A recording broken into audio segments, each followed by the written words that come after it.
Welcome to Activity Therapy. Today we are going to look at how to maximize post-stroke recovery and minimize dependence and burden on families.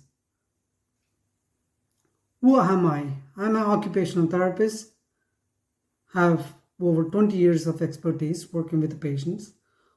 Why am I doing this? I have worked with patients, stroke patients. They make a remarkable recovery post-stroke and pleasing progress. As they progress, their priority changes over time. So now they want to go home, which is their priority. When they are gone home, they lack accountability and guidance for their therapy program, which results in progress plateauing and recovery sometime decreasing. What am I doing to prevent or even support patients? I'm here. My endure and strive is to support patient and their family in their own home by giving them the program they can do at home. So here is my simple techniques and program. You can do them at home. So I have a pomegranate and I have apples and I have a bunch of easy peelers and I have some peas. So what you can do with this? Now you can, if you're able to catch the pomegranate, you can hold them in your affected arm. You can shift them from one bowl to the other or container. And if you are able to master that skill, you can move on to picking up apples. So you can pick up the apple from one bowl leave them into another bowl. You can do them vice versa as long as you can.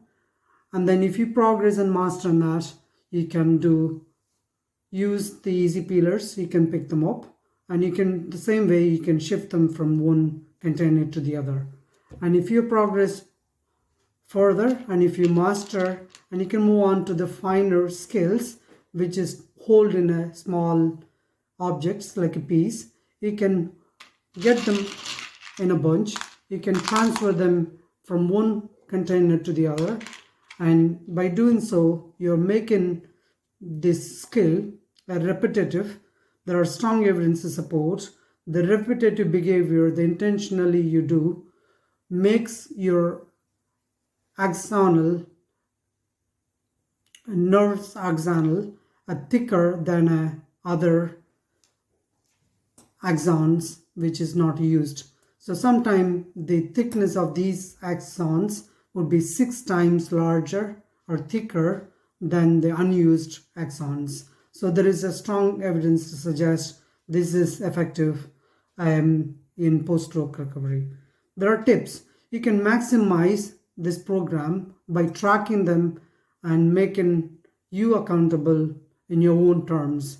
You could have a tracking sheet in which you can count the number of items you're shifting per session from one container to the other, and you can also count how many laps or sessions you do in a day.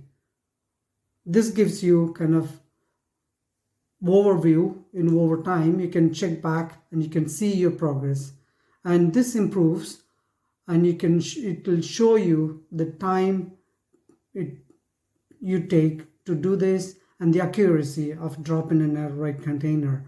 So this will make you